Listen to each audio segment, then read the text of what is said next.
Show Maphis Model 1.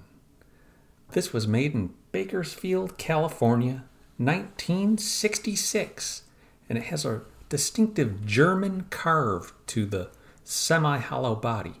It's a spruce top, and it has a multi-piece hard rock maple neck with a Brazilian rosewood fretboard. And what we'll be doing today to this baby is drop filling some really damaged lacquer. We're going to see it here in a second. We'll pan on down to the body. Here you can see the laminated maple. It's in great shape. But when we get down to we get right down here to the walnut body. And the nitrocellulose lacquer has gone and checked on the back of the guitar, which is perfectly normal. But what happened around the edges was it started delaminating from the walnut wood, and it even chipped off in a couple areas, and we lost the pieces. So I'm going to be showing you guys how I drop fill in with lacquer retarder, lacquer thinner, and nitro lacquer to achieve a nice finish like that. It's not perfect, but at least the owner of the guitar doesn't have to worry about it chipping and falling off. Here's a look at the bottom after the repair was done. But we're going to start from the beginning by checking it out as it is, as it came in to my shop.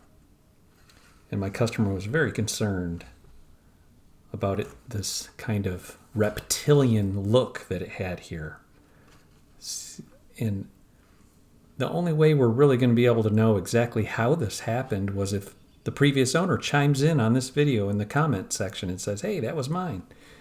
I imagine it got left down in the basement next to the water heater, and the water heater overflowed or the basement flooded, and it was down there in extreme moisture or something. That's just my imagination going for you.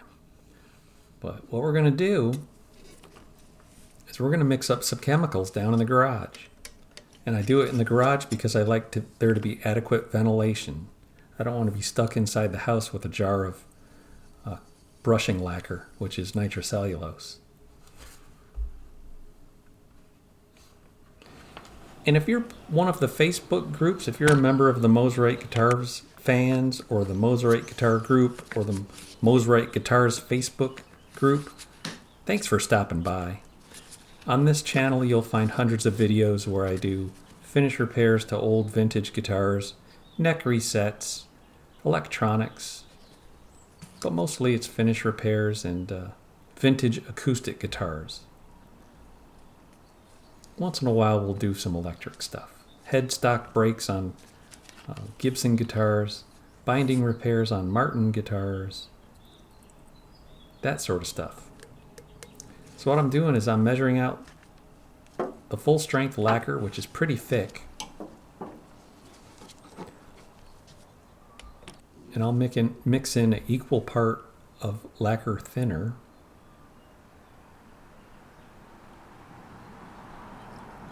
Stinky stuff. If you want to try this on one of your guitars, don't do it in the house. Get a fan going out in the garage. Or just out on the back patio would be fine.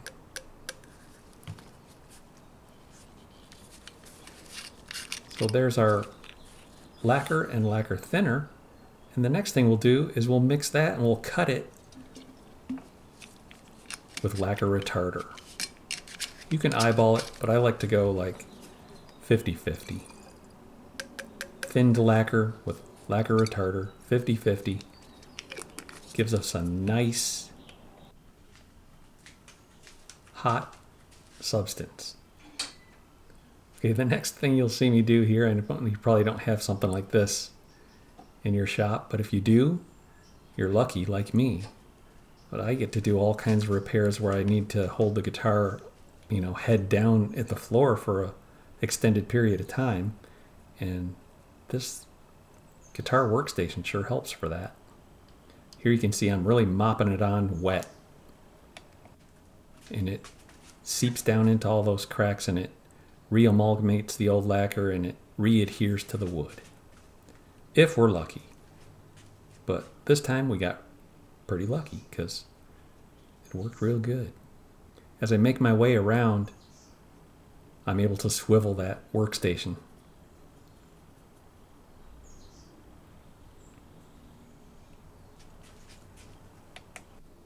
And I can't wait to get this back upstairs so I can show you what these pickups sound like. They are hot.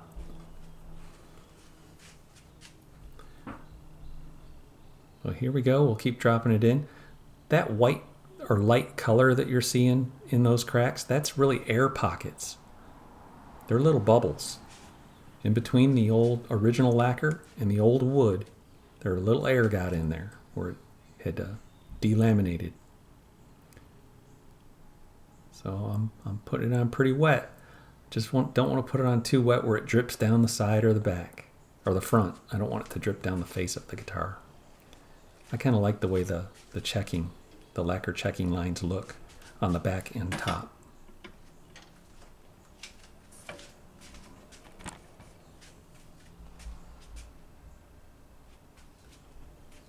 So the Joe Maphis Model 1 is a very rare high-end vintage electric guitar.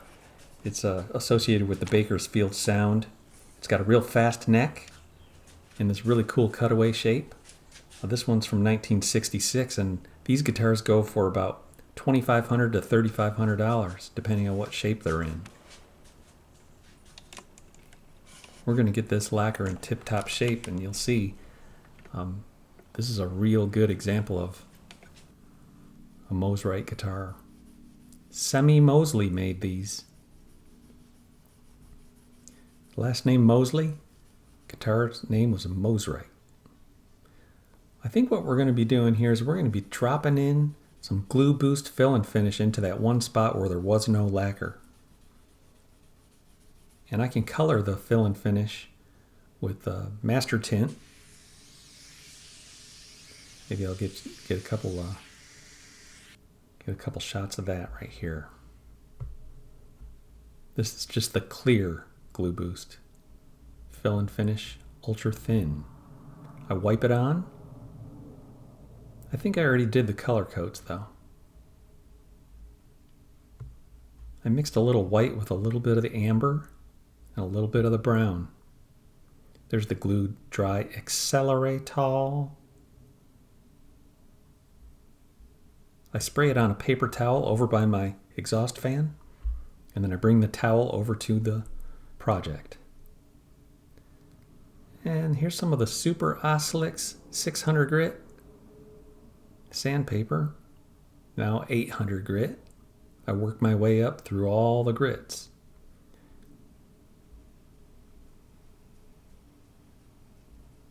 I also use Scotch-Brite, gray Scotch-Brite, 3M Scotch-Brite synthetic steel wool pad. Or is this a actual 4/0 steel wool pad maybe right there? Yeah, that was the 4/0 steel wool. Sometimes I don't want it to look brand new. I just want it to look kind of used, you know. This guitar's over, well, I guess it's 60 years old this year. Well, this is some of the Meguiar's Ultra Cut Compound, the 105. It'll give us a kind of a semi-gloss. Good enough for a 66. We'll reinstall the end pin. Okay, now this setup here is my Total Vice number 7. It allows me to work with the guitar head down at the floor. It's looking pretty good.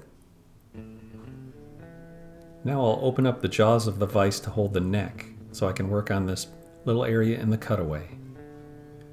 This was the area where we were missing some lacquer. And once again, I've gone and filled it in.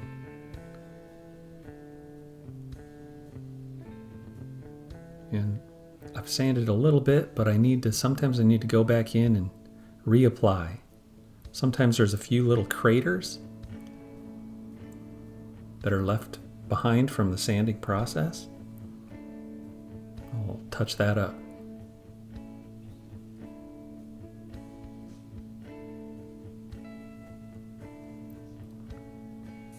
Yeah, these single coil pickups, I'm a real fan of them. Semi Mosley would have loved to had this been the main guitar in the Nashville area, but the Nashville players tend to like the old vintage Telecaster sound. Those were some really underwound, low output pickups.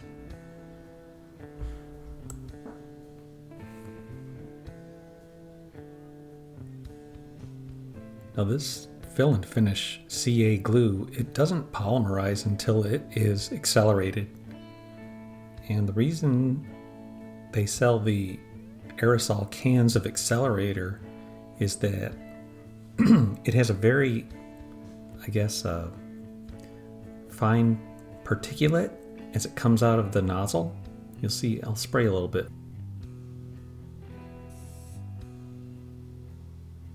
And that prevents blushing, which is it's when your finish turns white.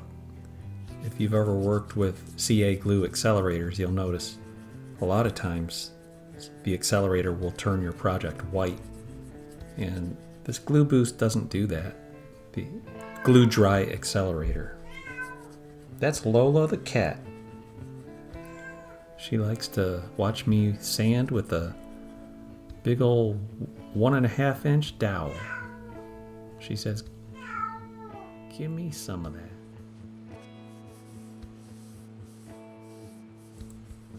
And I'll wipe the accelerator on there with the paper towel. And I think I'm going to try to lighten up this kind of dark walnut color that has, in the area where the old lacquer chipped off. And the old lacquer was oxidized, and that's why it has this kind of amber, opaque look to it. Like, that doesn't even look like walnut wood anymore. It looks like birch or something. It's just not, it doesn't have that chocolatey color that walnut has. And that's only due to the lacquer being exposed to whatever conditions it's gone through over the course of 60 years. So anyways, I can tint the glue with a little bit of white and a little bit of amber master tint. There's the amber, there's the white. Mix them together and you get this opaque, ugly, it doesn't look great, because lacquer that looks great is a really crystal clear, transparent lacquer, maybe with just a tint of amber, but not an opaqueness that just basically camouflages the beauty of the wood.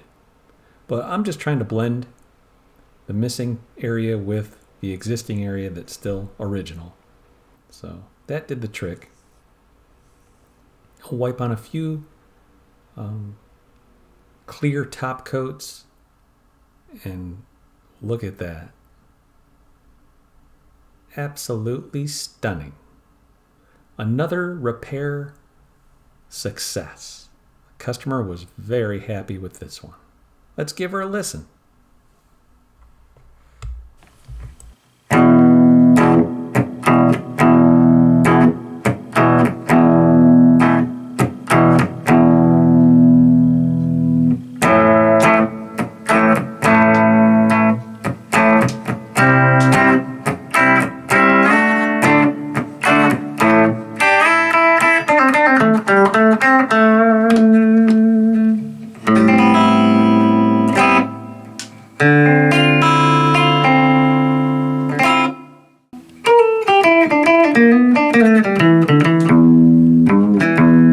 Thanks so much for hanging around this week, guys. I hope to see you tuning in again soon. Take care.